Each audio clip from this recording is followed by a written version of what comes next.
So if you find yourself kind of empty and feeling like, wow, all these people seem really happy and I'm just acting that way, you might be a good candidate to talk to a doctor about something that's good, Which baby. one? Something that can help you out is what I'm saying.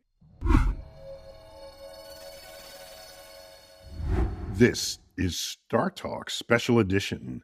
Neil deGrasse Tyson here, your personal astrophysicist. And as you know, for a special edition, we have Gary O'Reilly. Gary, how you doing, man? Neil.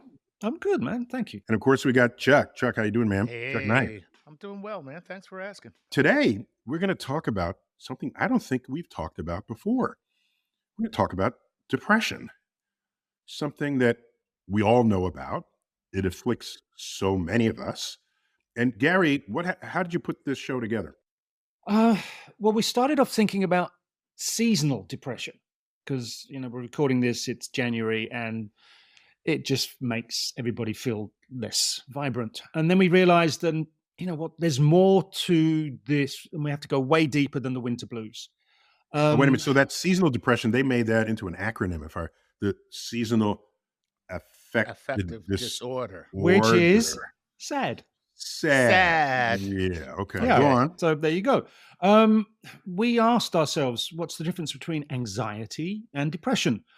Is it all about your serotonin levels? How do other cultures cope with seasonal depression? Do we need to be sad to actually learn to feel good? How much low-level depression in society actually goes undiagnosed and unnoticed. We had the questions, but we didn't have the answers, which is why we needed an expert. Oh, I know what expert we get for this. Oh, yes, we do. Oh, yeah. Where's the cheerings and the crap? Our returning champion. Returning. There you go. Our returning neuro champion, Heather Berlin. Heather, welcome back to StarTalk. Hey, thanks for having me. It's always a pleasure. Okay, you're not only a great friend of the show, you've been on a bajillion times. You are also a neuroscientist. We've done so many shows on the brain. You're also a clinical psychologist, importantly for this episode. Which means you see patients, right? Yeah. And you're also associate professor of psychiatry and neuroscience at the Icahn School of Medicine, Mount Sinai, New York. So welcome back to StarTalk on this very important subject. And thank you. Yeah. So we just got to start at the bottom, or at the top, or start at the front door. What is depression? What is depression? Well, depression can be many things, and there are various sort of configurations. But when I think most people are talking about depression, they're talking about what we would call major depressive disorder, or often it's if somebody has what's called a major depressive episode. And we define that as it's lasting at least 2 weeks. You have to have significant depressed mood, loss of interest in pleasurable things. You sometimes end up eating more or eating less. So change in your eating pattern, change in your sleeping pattern. You might be sleeping more or sleeping less. And there's various other symptoms, but usually it's just having this very pervasive sense of sort of hopelessness. Maybe you lose energy, you're less motivated, and the things that used to make you feel good or happy or bring you pleasure don't bring you pleasure anymore. Why 2 weeks? That feels so arbitrary. Well, we all have various fluctuations in our mood, and we sometimes have depressed days where you don't feel like getting out of bed, you don't feel motivated, you just, again, feel this pervasive feeling of maybe sadness, loneliness, isolation. You would call that normal? Yeah, I mean, everybody has fluctuations in mood, and that's normal. It's okay to feel sadness. I mean, sadness is a feeling that evolved over time, and there are reasons to be sad in life, right? And you might have something really tragic happen, or a really bad day at work, and sometimes you get into what people will call a bad mood, right? But it becomes clinical when you can't seem to shake it. It's just day after day after day, and sometimes you can feel sad for a number of days, but then it kind of clears up and you get back on your feet again. But so that's why it's kind of arbitrary, the length of time, it's give or take. And it's not like there's this clear where, okay, as soon as it's 2 weeks, it's definitely, you have a chemical imbalance. But on average, it tends to be, if it lasts that length of time, there's probably some sort of underlying maybe neurochemical dysfunction, or it's hormonal, but there's some sort of biological imbalance that nothing can get you out of it. And then you need a little bit more help. And So it also yeah. helps when it's not coinciding with an event, or like if you have a death of somebody close to you, you are in what we call a period of mourning that can actually last for a couple of years. But running parallel to that, you feel normal at times, and then you slip into depression because of that event. So even if it lasted for 2 years, it's still natural because it's mourning. But And when nothing happens and you feel that way, there's something really wrong. Thank you, Dr. Chuck Nice. Chuck's right. We call it there's actually a bereavement exclusion. So if there's been a death, or maybe even just a significant, a breakup, a divorce, then it's sort of allowed. You can have depressive symptoms for up to 2 months after, say, the death of a loved one. But then if you can't sort of get out of it, and it's almost like thinking about it like long COVID. You have these post-COVID symptoms after a certain amount of time, you get diagnosed as long COVID, and there's no real cutoff time. But so we have this exclusion criteria for bereavement. The problem is that when it's a whole pass for bereavement. That's what that is. Exactly. Right. But the problem is when people feel depressed, and it's biological, but sometimes they try to tie it to events that are happening in their life. Oh, I'm only feeling this way because of X or Y. It must be because of this.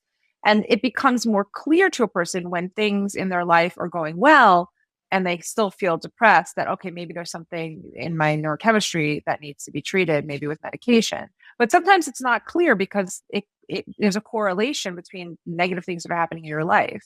So that's what we're trying to differentiate as a clinician. Like, is it biological? What's their history? What's their genetic history, family history? Have they had this before in their life? Right. Are you a parent? Are you a parent? Right.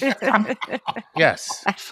So where do we go, Doctor, with anxiety and depression? Do they come as a partnership? Are they two separate things? I hear them so often together. They're really highly comorbid, meaning they tend to co-occur with one another, but not always. And they are two different things. So anxiety is it's a different neural system. It's that kind of fight or flight response that we have. It's the anticipation of a future threat. It's imagining something bad is going to happen. And then you have these physiologic reaction to that imagined threat, even though there's nothing bad happening in the moment. So some people have chronic anxiety or specific phobias, that they're anxious about specific things. Whereas depression is different. It's more to do with this sadness, the lack of motivation. It's more, the serotonin system seems to be involved, but it's not just serotonin. And we can get into that too. It's this. We will. Yeah. Definitely. But it's a different neurotransmitters are involved in depression, but there is some overlap that they both involve things like serotonin and dopamine and norepinephrine. So there's some overlap between the two. So Heather, I collect old science books, and some of them are medical textbooks and medical, what people thought was going on with human physiology in the day. And a common term back then was melancholy.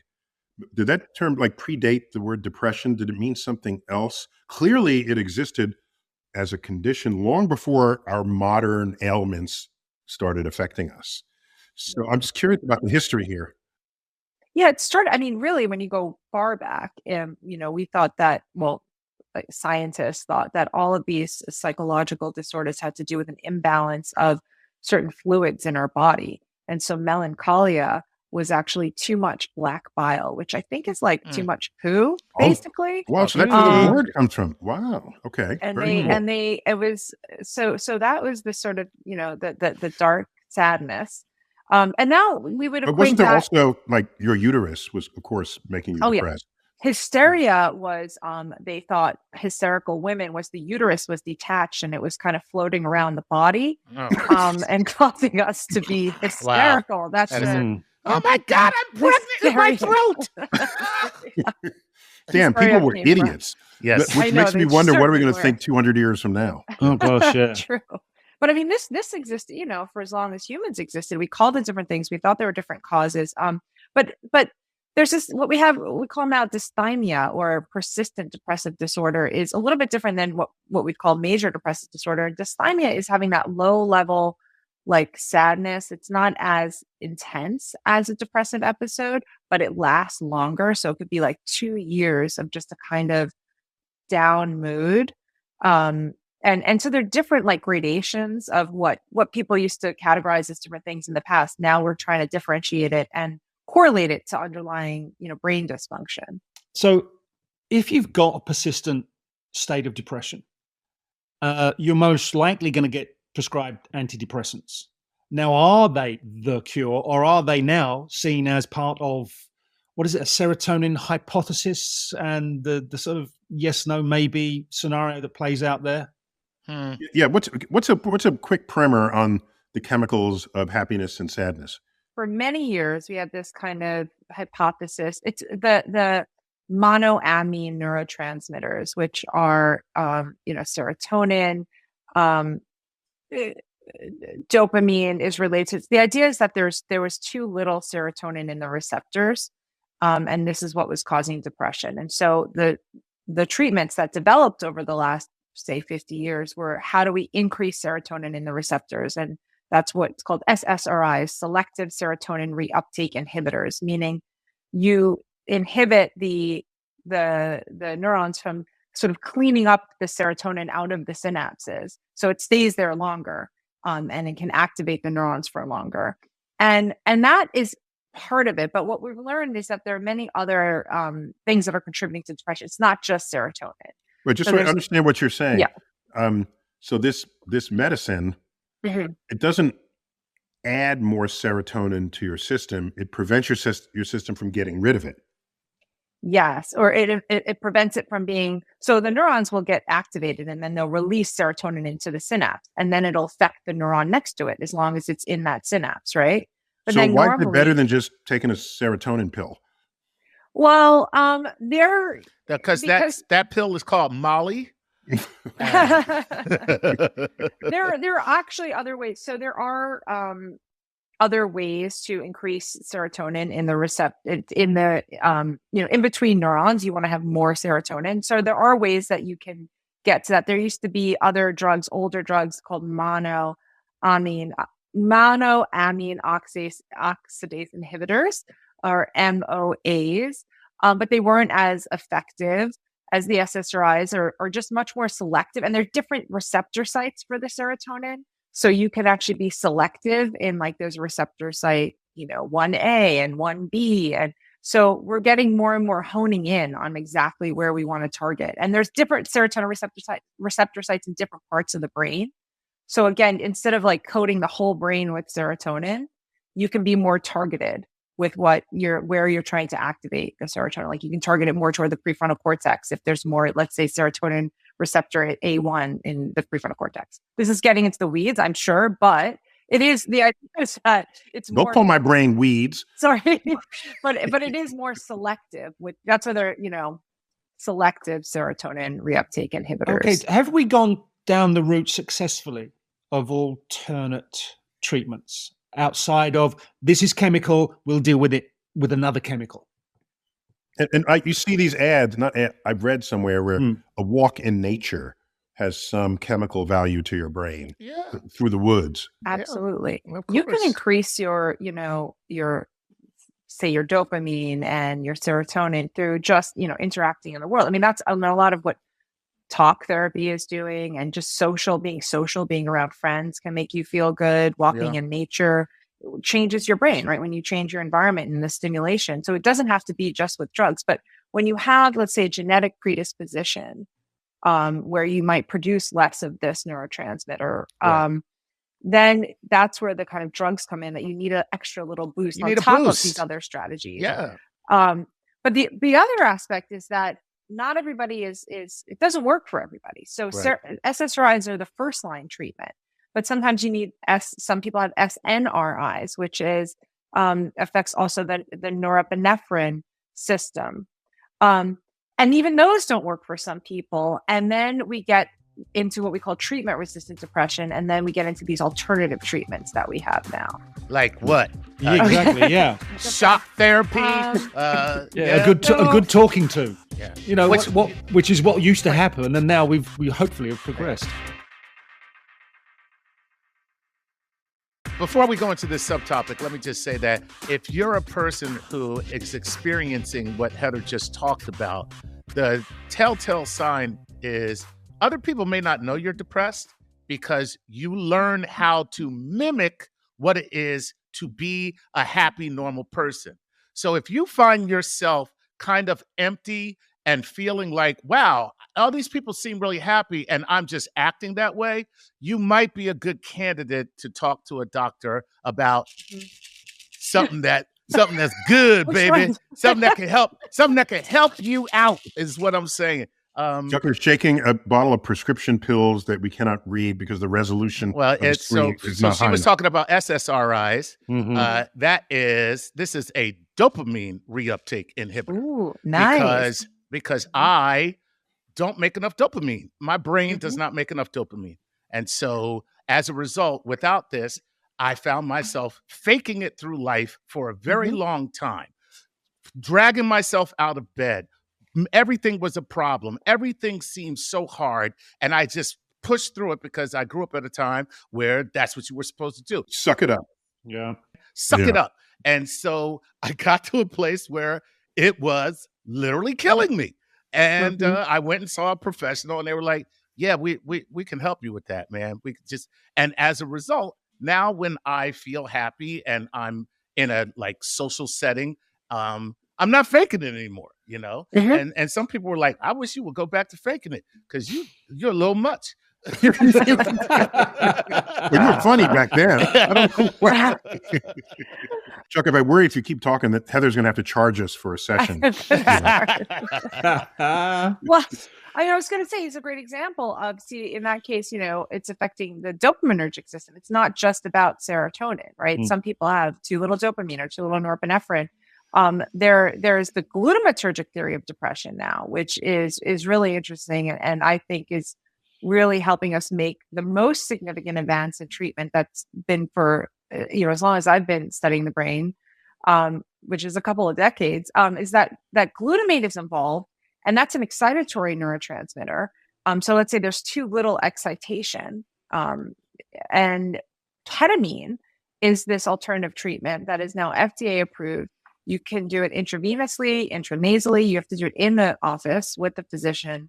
And it seemed to be really helping people where the SSRIs don't work and nothing else has worked.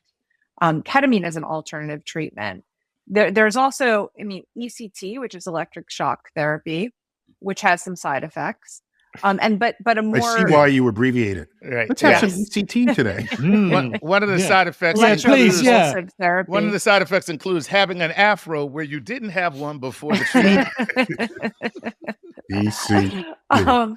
But that, it can affect your memory. But it's not as dramatic as it's portrayed in like films. They're not, people aren't like convulsing and, you're sort of sedated. But an alternative to that is transcranial magnetic stimulation, which is, whereas ECT is more like you're turning a computer off and on if it doesn't work and just something happens, like you reboot the system and it works again. But transcranial magnetic stimulation is you have just a magnet and you're sort of stimulating certain parts of the brain very specifically. And you do that daily for a couple of weeks. And that seems to have a significant impact as well. So Heather, when we talk about triggers, one of the more common ones we heard about is, as we mentioned earlier, seasonal affective disorder, or SAD, where the sun stays low in the sky in the winter months. And if you go above the Arctic Circle, the sun doesn't rise at all. My wife grew up in Alaska, where the sun would rise at like 11 in the morning and set at 2 in the afternoon, something like that, or 1 and 2 in the afternoon. So she grew up in that and didn't know anything different than that. It's just dark. It's not nighttime. It's just dark. And if that is your life, then how could it be a trigger for something if that's all you've known? And so therefore, is seasonal affective disorder something only for people who are totally into the summer months. And then Yeah. it descends upon them as November, December arrive. Yeah, like if his wife had moved there from Jamaica, I'm sure that would have really messed her up. You know? Oh, Just like, go on Mhm. now, man. Where is the sun? What did Yeah. you do with the sun, man? Yeah, so there's with depression, we have it's called the stress diathesis model, meaning that certain people might be born with a kind of predisposition toward depression, but they might never develop it unless there's some sort of environmental stressor. Oh. So, like, why is it that only certain people? It's similar to PTSD. Like, a lot of people can go to war, and only certain of them, a percentage of them, develop PTSD, and others have this sort of resilience. Why is it that when the winter months come, a certain percentage of people go on and get seasonal affective disorder, and others are fine? And it might be that they have this genetic predisposition toward depression, and the lack of light and the darkness and is the trigger for it to sort of it has this kind of cascade effect, and then the symptoms come on. So I would have guessed Yeah. naively that when you walk into your home, you turn on the lights, right? And all the lights are on anytime you are indoors. When there was a day where if you came in at night, you'd light a candle and work your way around the home or light the oil lamp. And so sunset was a major shift in your exposure to light. Not anymore. I walk through Times Square, Midtown Manhattan. I don't even know if it's You nighttime. can't even tell if it's nighttime. Yeah. You can't even tell. But there's a certain type of light, right? So it's Right. also, we're also thinking about these hormones and as well as, neurotransmitters, so like melatonin.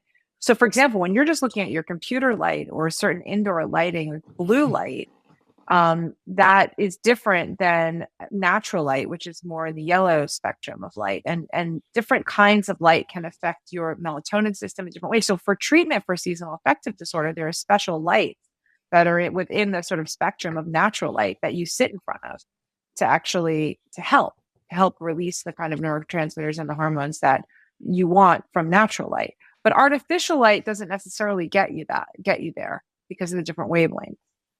But in principle, that's a knowable problem, right? I mean, I could create exactly the wave. Now with LEDs, I can create the wavelength of light that I want. They do this on aircraft now, on long haul flights. They Really? changed, They changed changed the the, lighting because in the cabin. Yeah, For the reason that Neil just said, because they Yeah. now have LEDs in the aircraft. yeah. Yeah, so it is a controllable problem. We can start to, figure out what's the best setting and the timing, and to help people that are, prone to get this kind of, just depression during the winter months. But I also would suggest, and this is something that I'd actually want to look into, because I think it is interesting that if you grow up in one of these places like Alaska or, Iceland or Norway, you might just adapt to it over time, that your brain, adapts and adjusts to it. Whereas if you move there from somewhere else, it might really be a shock to your system and enough to trigger a depression. If you have that predisposition toward it. And what about social, cultural causes like poverty? Or, in fact, let me say it both ways. I can imagine poverty where you don't know where your next meal is coming from that can bring a level of depression to you. But so too, if you're fabulously wealthy, there's an expectation of how every day would go. And if one little thing goes wrong, that really stands out as a force of sadness in your life. And might that be an explanation for why suicide rates are not higher in those who suffer abject poverty than those who are fabulously wealthy? What is the latest numbers on the suicide rates? Do we know? Well, this is the thing. This is what research has found, is that there tends to be this, as I said, this underlying biological predisposition. Let's say it's genetic, right? That regardless of whether you're in the worst poverty circumstances or in the best, whatever, you're super fabulously wealthy, that it doesn't have that huge of an impact. So people have done this research where they go to like India and people are, living in poverty, dirt floors, whatever, and they're just happy and enjoying life. And it's like, what's going on here? And then you get some guy who knows everything in the world and is horribly miserable and, commits suicide. On his yacht. On his yacht, exactly. Like jumps off the yacht. and they also found that when something really good happens to someone, like they win the lottery, you get this little blip of like happiness, and then they go back to whatever their baseline is. So if they're generally a miserable person, they'll end up going right back to being miserable with money. With Yeah. money. Yeah. Exactly. And then Yeah. if you take somebody who has like resilience, they might, get in a horrible car accident, become Right. paralyzed. They'll have a little blip of, sadness, and then they recover and go right back to being this wonderful, happy person. So it's like almost a little bit independent of environmental circumstances, whether you have this kind of resilience or not. But there is this also idea of inoculation. We need to have little disappointments to inoculate us against bigger ones that happen later in life. And you're not kind of building up that resilience in people and having what we would call like exposure therapy, meaning you have to sit with something that makes you uncomfortable for a while. You can't just avoid everything, because then it becomes, you start ending up in these anxiety disorders, right? I can't be around anything that makes me feel uncomfortable, and you can't tolerate any distress. Right. So it's And actually not you healthy. quit everything that you do. Yeah, because anytime there's a little bit of distress, it's like, okay, I'm not going to do this anymore. I can't, it's so that's kind of the thing with like, if you grow up with hardship, I mean, I'm not saying this is a great way to grow up, but there is this sense of building up a resilience that you're not this, I guess they call like snowflakes and whatever, like being, like any little thing will disturb you. You kind of get this build up toughness. That being said, however, there is, when you have chronic stressors over periods of time, you can, or low level stressor, which could be living in poverty, not knowing when your next meal is going to come, it can lead to things like PTSD. It can lead to intergenerational trauma. And that's, what I think is prevalent in a lot of these cultures where, like, if you think about Native American Indians living on reservations, they have a high rate of alcoholism. And, we haven't really talked about all of the things that people do to try to self-medicate themselves, when they're having these negative feelings. Not everyone can afford or has access to going to like, the best psychiatrists and psychologists. A lot of people in rural areas. So you get alcoholism and, impulsive behaviors, pathological gambling and shopping and drug addiction and all of that are often trying to treat these negative feelings that they're having. Right. People they're not actively thinking that they're treating it. They just know they feel better for doing it. But in fact, in total, it doesn't. It doesn't. No, it's a numbing and a trying to escapism. That's a good word. Yeah, it's a numbing of the feelings. But, and that's why, often people come to me and if they've never been on medication before, they're hesitant, right? They're kind of afraid and, what is this going to do to me and whatnot. But it's, the larger question is what is it going to do to you if you don't get treated, right? What are you doing? What kind of self, soothing behaviors are you doing that are really detrimental? Yeah. And I don't think medication is for everyone. And I'm very conservative when I kind of would recommend to a patient when to see a psychiatrist for medication. But when it is needed and when there is a neurochemical imbalance, it can really make a difference in a person's life, as Chuck may testify to. Yes. So in society, doctor, just how much of this low level depression, mind you, some of the things you've just described aren't quite low level, but how much in society is undiagnosed? We don't really know, right? It's hard to say. There are cultural differences, but sometimes it's just, it's not socially acceptable to have a mental health issue, right? Like it's becoming more so, especially in the younger generation in the United States, to like, it's acceptable to say I have depression or I would still say there's a big stigma attached to it. There's like, even people who talk about it freely, such as myself, you'd be surprised how many people, when you tell them that you suffer from this, I have friends who are just like, not you, or, oh, come on, man, you don't need that. Or, they straight up just feel like this is not necessary. There are other ways that you can get your brain to do what you want it to do. But Chuck, there's also, why are you using dandruff shampoo? You don't have dandruff. There's that one too. Right. And then the answer is, exactly. Sorry. Yeah. There are people who, exactly when you start taking medication and then they start feeling better and then they say, well, do I really need this medication? And you get into this conundrum, right? Right. And then I'll say, okay, well, you can go through a trial period and get off it and see how you feel, because it's like, once you're on it and you're feeling better, you're saying, what do I really need to be on medication for? So sometimes patients cycle through this a couple of times where they go on and off the medication just to sort of prove to themselves that actually it is doing something and that they need it. But the stigma really, it's so frustrating. I mean, I do think it is getting better compared to where it was in terms of the acceptance, but the brain is like any other organ. It's like, it's okay to say, oh, I'm taking this antibiotic because I have this, infection. Oh, And that's what we're calling it now? Oh, thank God. No, there's an actor who I met who has depression, but when he's about to go to make a film, that you have to go through a medical examination, especially if the film is very expensive and because there's an investment being made in you. And they had issues with his depression diagnosis. And he said, first time I heard it put this way, I'm just echoing what the two of you just said, but from a real life situation. He said, I'm medically treated for my depression. And so therefore I can work.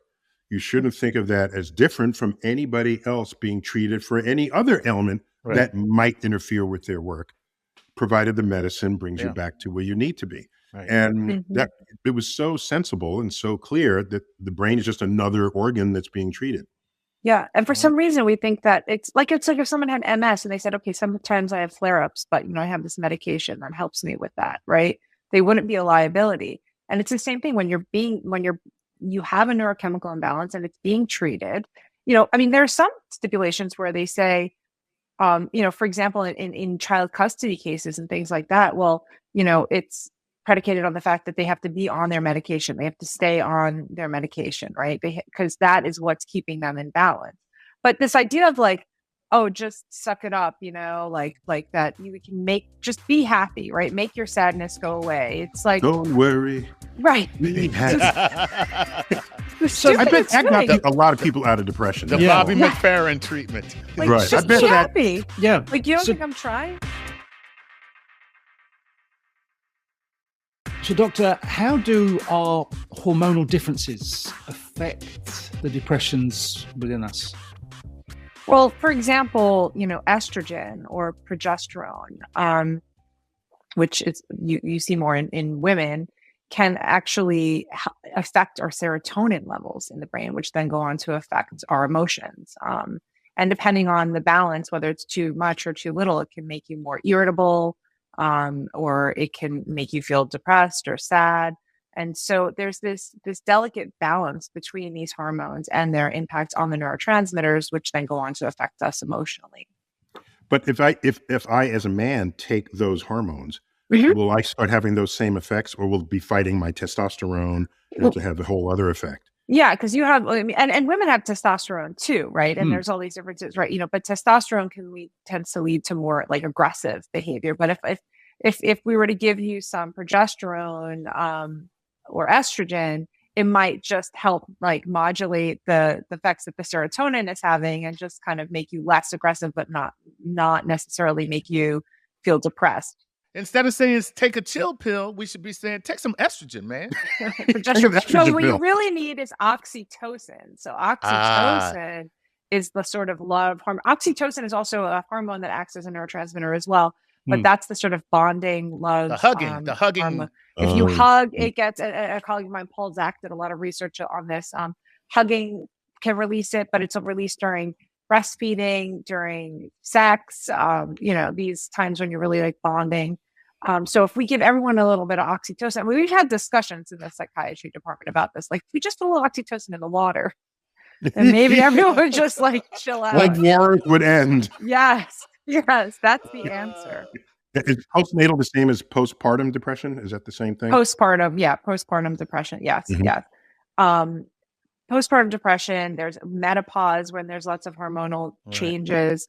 And there's something called PMDD, which is, I think, premenstrual disorder, I believe it, where you get severe changes in mood, around your time of month when there's these hormonal changes, but it's so severe that you actually need medication for it, and people take SSRIs to treat this PMDD. And so when if somebody says I have, a kidney stone or a kidney infection, whatever, like that's okay, but not to say my brain, is out of balance. Somehow that doesn't seem real to people. And that always really bothers me. Can you think of any evolutionary value for postpartum depression?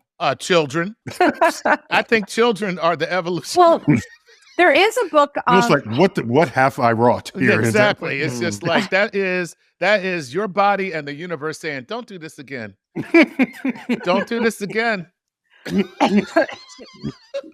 Let you go this one time. Hey, look, we okay. Yeah. Everybody gets one. Everybody gets one. Now after that.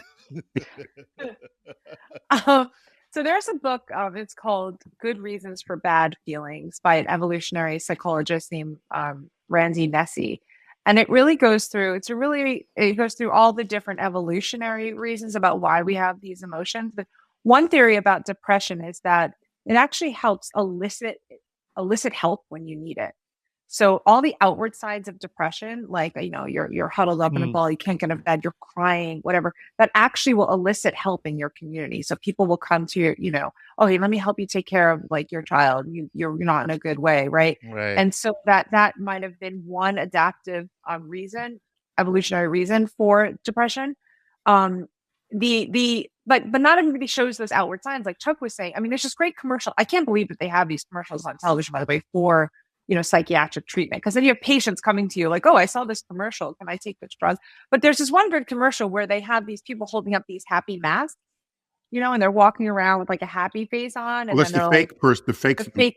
Yeah. And then like really they're underneath. And I find that actually comedians, all the comedians I've met, and I've met quite a few, they all have come to me and have some level of like depression or anxiety. And they're all in therapy. They're all in therapy. They all have the happy mask. Right. And it's like this really, they're like, well, I never feel as good as I do when I'm on stage and when I'm making people laugh. And then it's almost like therapeutic in a way. So I think that I don't know if there's been studies done, but again, anecdotally, there's a higher prevalence of like depression and anxiety in comedians. At least, I mean, again, this is my small sample size, but it's quite a few. So there's this idea of masking, but if you get away, we have a sample size of one here, and it's 100%. This is exactly evidence right here. Specimen A.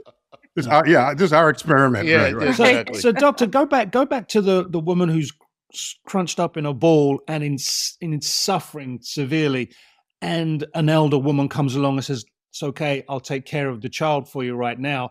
That's fine if you live in a small tribe, a small village, and everybody. Does this work in the 21st century when everyone is disconnected and there's concrete walls between everybody?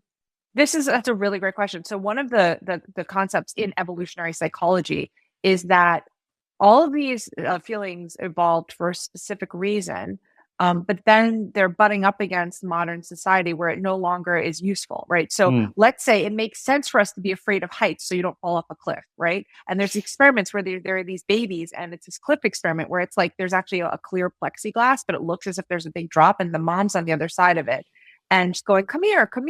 And the baby will just like be frozen. Like you won't crawl across this clear plexiglass because that's a up experiment. Yeah, it really is. Thank you. Really that is actually like. Yeah.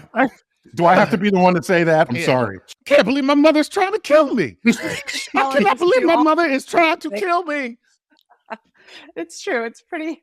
There are these videos. The poor baby like doesn't know what to do. It's like, mom, come on. It's just like frozen. But it's instinctive, right? But now for someone to be afraid when they're just on the 33rd floor of a building, because that same old evolutionary program, which was adaptive, is no longer adaptive in modern society. And so a lot of disorders are sort of things that were normally adaptive that become either maladaptive because they're sort of so extreme, or because there's a mismatch. It's this mismatch theory between what was useful before and no longer useful in modern society. But the other thing is this: there's no line that like where suddenly something is clinical. It's just how much distress is it causing you? How much distress is it causing other people, or your ability to function? Some people don't think like narcissists don't think they have a problem, but everybody else does. But they think they're just fine, right? So, but often it's subjective. How much distress is it causing you? And then we sort of get to these clinical areas where a treatment is required. Heather, I got time for like one more question. I want to sort of take the liberty of asking it. If someone comes into your practice, how do you decide if, well, they just need to come see me 3 hours a week for 2 years, or you just, and that'll change them chemically or emotionally or psychometrically, whatever, or you just give them a pill and say, call me Good back luck. in a week. If No, no. only I it mean, was that in other words, easy. your Yeah. profession, Hmm. you come to psychiatry as a neuroscientist, and these Hmm. are two different approaches to solving the problem. One of the person's laying down on the couch. The other one is they're taking medicine. Of course, you can do both, Hmm. but I foresee a day. Hmm. Am I wrong here? Where you don't have to keep shelling out cash to a Hmm. psychiatrist or a therapist because we know exactly what the problem is, and this is the Hmm. exact medical cocktail to fix it. And it's a Ah, one-stop shopping. I see. Ah. I disagree. That day is very, very unlikely Hmm. because the human brain is so different from person to person. And Hmm. the one thing that I'm in my experience is you take a medication and your doctor tells you, listen, we're going to try this. They don't tell you, take this and this is what's going to happen. They say, But we're going to Chuck, try this and keep an eye on but you. Chuck, Hmm. before Newton, people said, "Oh, these planets are all moving differently from each other." Well, this is very complicated. They all have their own movement. Oh, good They're all point. doing their own thing. And Newton says, Hmm. "Here's one equation. It's got it all." All right. So, Hmm. Okay. I'm what I'm I asking see what you're is saying. not is the brain complex, but are we just not there yet? And will neuroscientists come and save the day?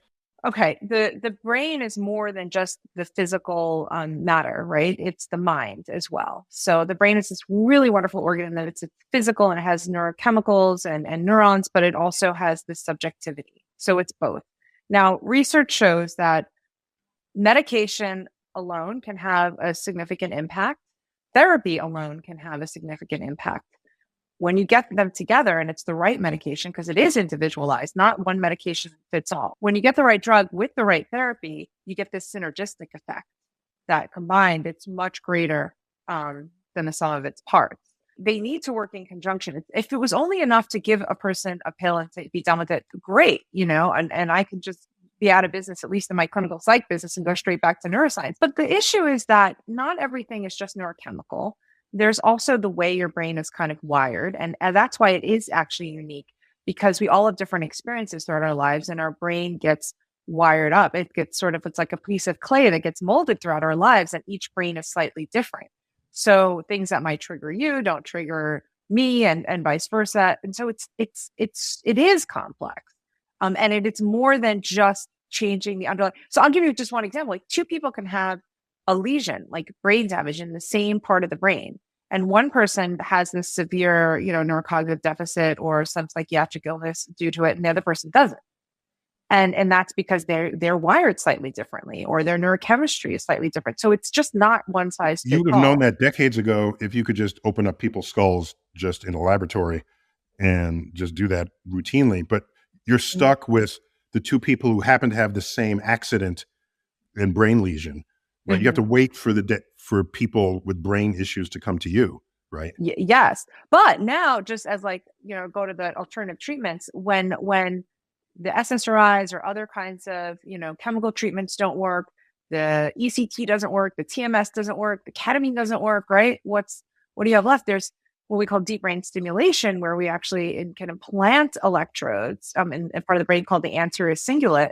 And Helen Mayberg, who's at Mount Sinai, was one of the founders of doing this work to treat depression, where now you can actually implant electrode. It's being stimulated, connecting to a battery pack, implanted in your chest, and you can control it. You can turn it up, you can turn it down, and you can literally change people's emotions in the operating room, where you're like, they don't know whether it's turned on or off. And suddenly you turn it on and they're like, whoa, suddenly I feel great. I feel like I just won the lottery. And it's this level of control. And maybe that's, where we're headed, toward these neural implants that And can that comes actually. from neuroscientists, not from psychiatrists. Right. That's all I'm saying. And when they put Right. this in you, when the operation is complete, do they go, Mhm. it's alive, it's alive? But there are Or ethical now, issues. Heather, you're worrying me. I don't want to ever take a nap while you're anywhere within a mile radius. Tell me about 'Cause I don't. You wake must be a up, real deep wake up with a sleeper chip for in me your to head and drill a it. bunch of magnets around you. All right, we gotta end it there. Heather, it's been a delight having you once again as our guest on this subject that I'm disappointed we haven't treated before, and perhaps we can pick it up again when you see new developments on the horizon, and we'll put it right on Star Talk Special Edition. Heather, where can we find you in social media? And aren't you doing some TV right now? Yeah. Well, my Nova series is now out. You can find it online. It's called Your Brain on Nova. I'm on Instagram and Twitter at Heather_Berlin. There is a book in the works that's like to be continued. We'll have I'll talk more about it, but keep a lookout. And yeah, that's it for now. And if I remember correctly, there was a movie called Heathers that There was. The Heathers. Yeah. That had a significant impact on my life in high school. Although I have to say the name Heather does date me because it was like a very popular name in the late 80s. Oh, no, now it's the late name of 70s. old ladies today, right? Yeah, and everyone knows like around the time I was born with this name. It's like what Mildred used to be, you know? Right. And Mabel. Yeah. Right. Yeah. All right, Gary, good to see you, man. Likewise, my friend. Been good. All right. And Chuck, stay healthy. You rattling your pills around in front of us. This is why I'm healthy. I feel great, baby. I said stay healthy. Okay. All right. This has been StarTalk Special Edition. Neil deGrasse Tyson, your personal astrophysicist. Keep looking up.